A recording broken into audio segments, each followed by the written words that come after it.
Hey everybody, how's it going? It's me, John, again. I'm wearing a mask now because I'm on campus, so hopefully you can hear me okay. But I wanted to do an update on how my company is doing some DIY live streaming. If you remember, back late last year, late 2019, we were exploring a lot of options for how we could do live streaming capabilities, put those in the hands of our employees so that they could do their own live streaming without booking time with the production team, without getting a lot of IT help, things like that. Just kind of put the tools in their hands so that they could do what they need to do and make it accessible for the normal, not necessarily technical person. So we tested out several different options. We went with a mirrorless camera and a Blackmagic A10 Mini. We looked at that as one option, but the camera complication and all the buttons on the A10 kind of made that a non-starter for some of the less technical folks that we work with.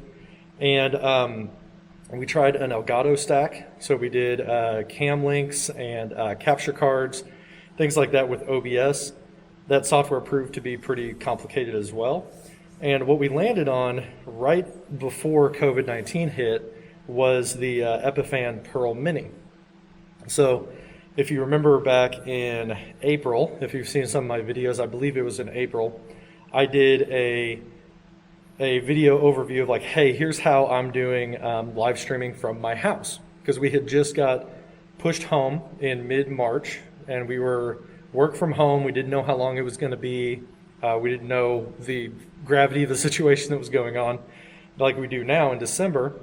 And as everybody went work from home, my team, the workforce enablement team at Cerner, we started live streaming every day for the first week or two to kind of get people adapted. Like, how do you work with files? What are meeting best practices? How do you set up your home office? Things like that to kind of get people familiarized with working from home. And I did a video walkthrough after one of our live sessions where I talked about how the setup was. I had a camera set up, I had my laptop set up so I could do demos, and I was able to switch between a screen and my camera. I was doing all HDMI, and it was all powered by the Pearl Mini. And I had that on my desk, connected directly to my home internet, and fortunately it worked great for those needs. It was able to offload some of the processing from my computer and have a dedicated encoder. And as time went on, weeks went on, I kept using that, and we got our second Pearl Mini.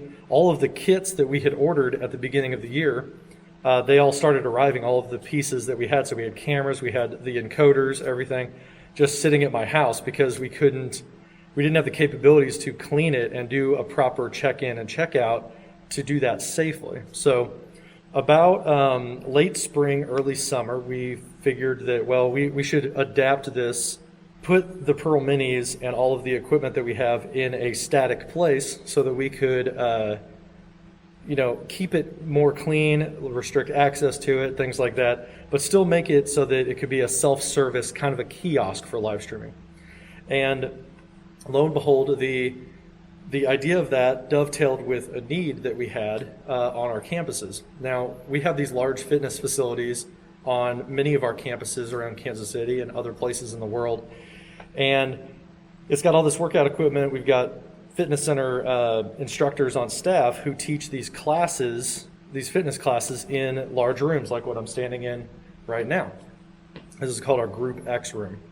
And as we shifted to work from home, one of the needs that we had was to keep doing those fitness classes and keep that fitness level up for our associates. So when it started out, all of our fitness coaches, they all have laptops. So they were just setting their laptop on a chair, doing a Microsoft Teams live event, but they were using the laptop camera, they were using the microphone built into their laptop, and then they were playing the music or doing the timers and things like that off of their phone. And as you can imagine, that was pretty terrible, to be honest. The quality was rough, the music was very muddied out, you couldn't hear the instructor, things like that. So they had a big need. We had a need to get this equipment out of my house and go do something with it. So those ideas meshed together really well. And what we did is we took our two self-service kits and we've installed them at our fitness centers so that the fitness center staff can use them in a safe, secure place to continue doing fitness classes, but increase the quality of the video and the audio. So now they've got external cameras, they've got a microphone that they can wear, and the music comes in separately on its own input. So now they can balance the music in the microphone and sound a lot better.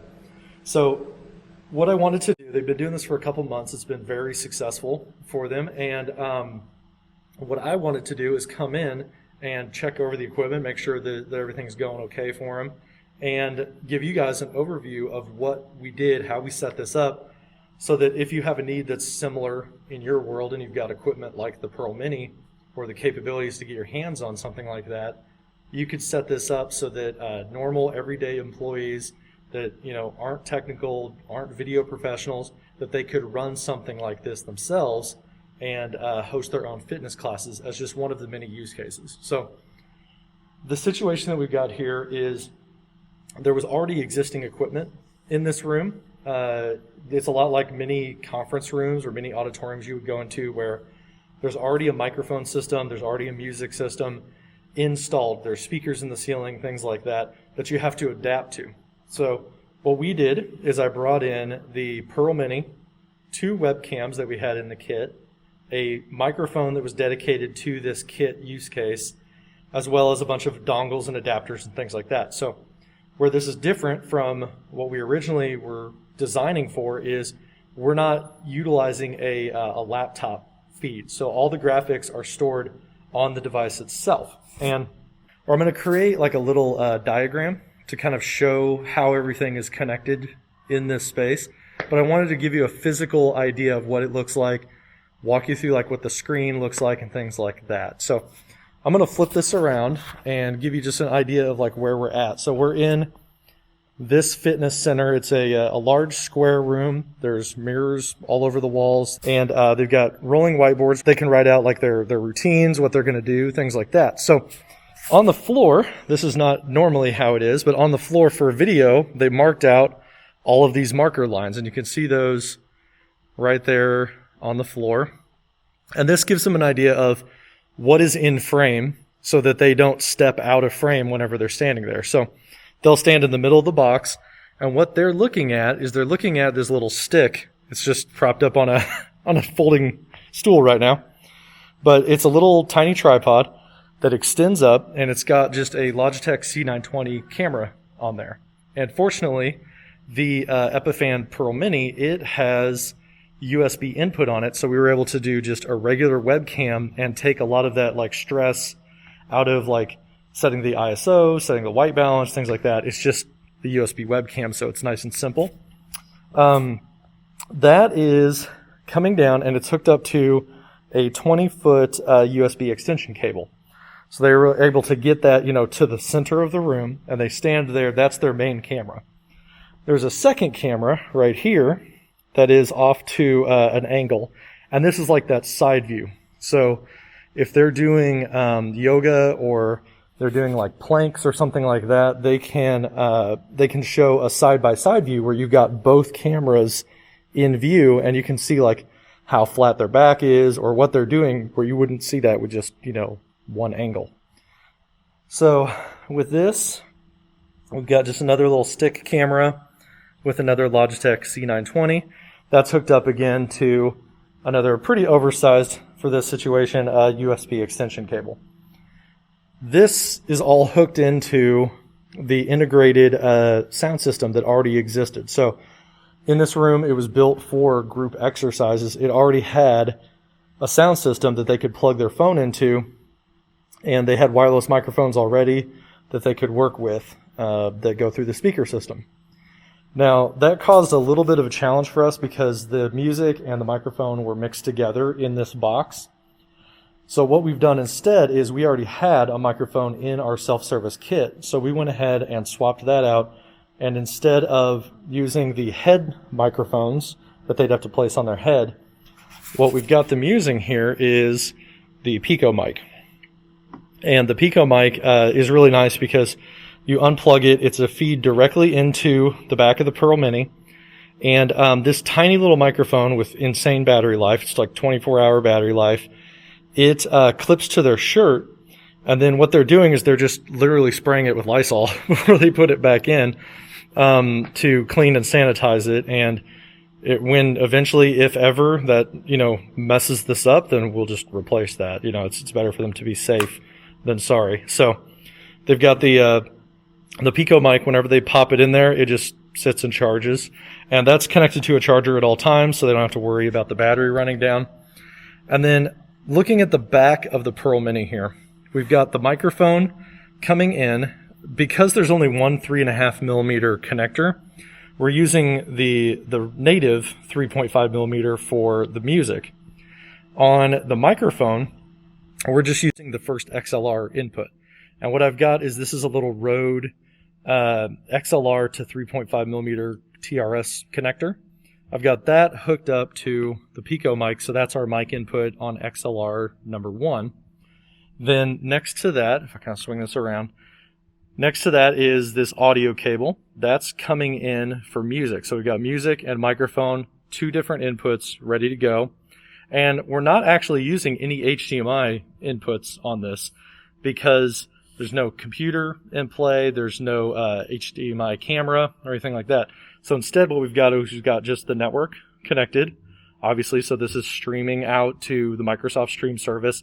They host their events on Yammer. There's a fitness Yammer group. And they do, I think it's like about 3 or so fitness classes per day on Yammer. So they stream directly from this box. They also record locally.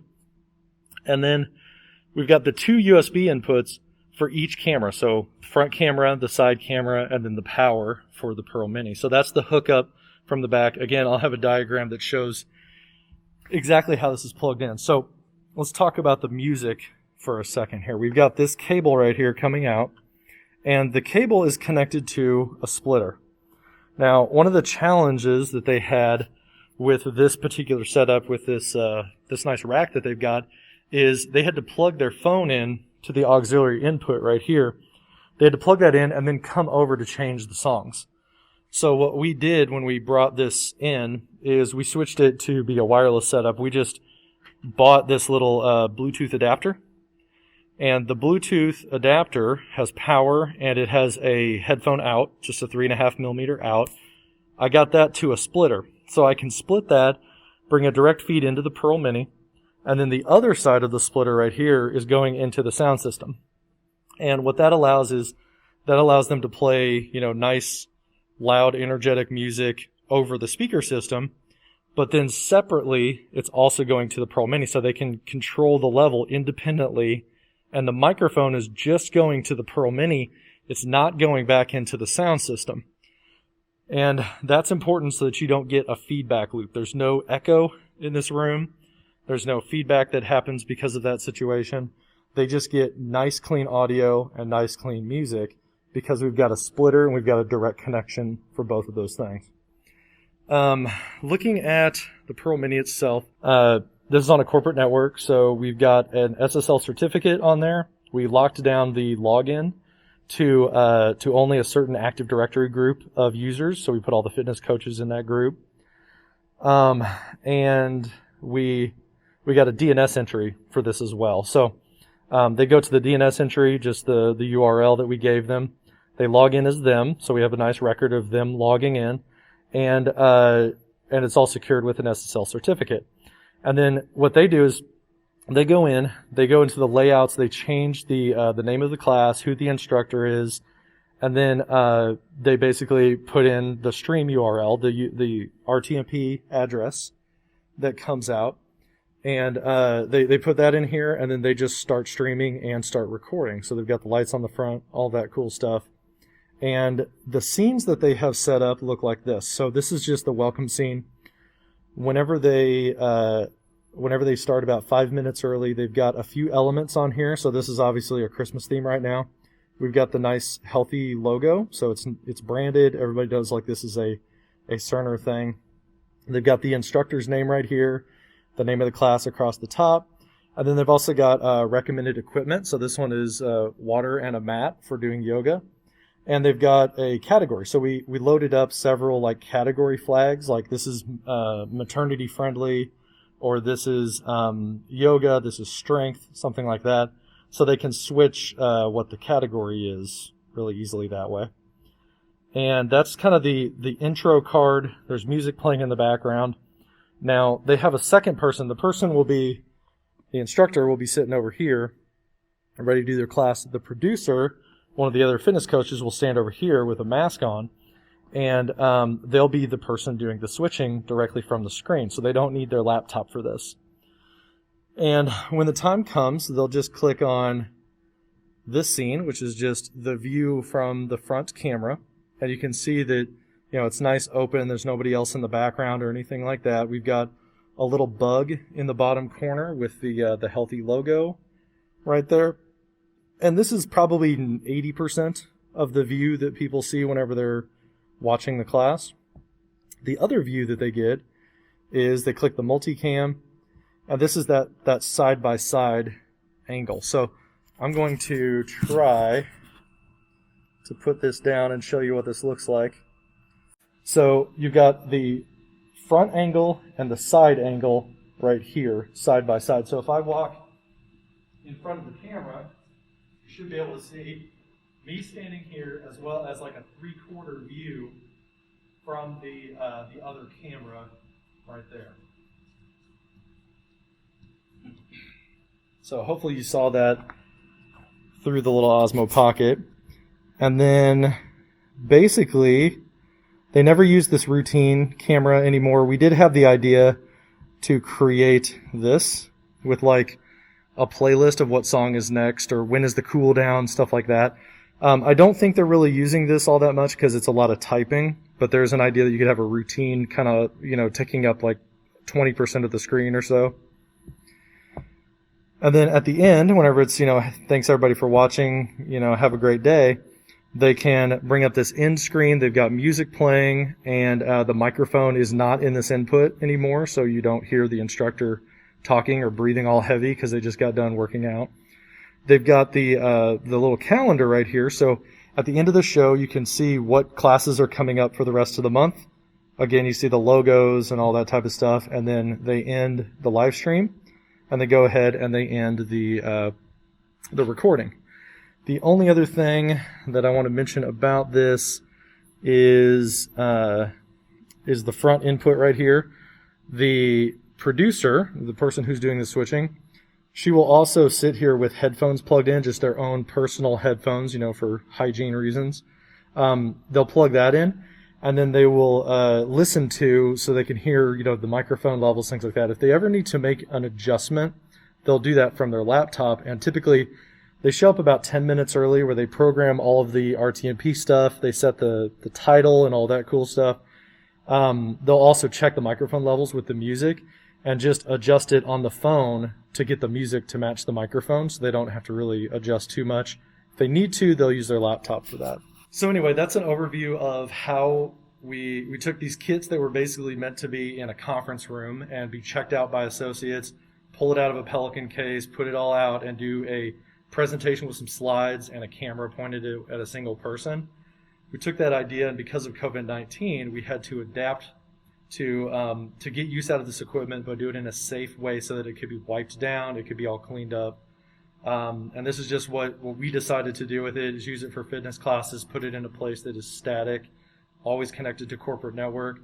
And they can even produce it because it's internet connected. They can even VPN to our corporate network, get to this box, and the producer can sit there and do the switching even remotely if they want to and not have the same person, in the room with them. So I hope that helps out. I hope that gives you a little bit of clarity, maybe jumpstart some ideas for what you could do with some equipment that you have laying around to help out other groups that, might be struggling because they might be just living off of a laptop. If you're an IT guy or a video professional who's got equipment that's unused, maybe you could find somewhere around your company where it could help somebody else out. So I hope you guys are having a great month. Stay safe, and let me know if you have any questions down in the comments below. I'm happy to explain any of this in further detail. Take care.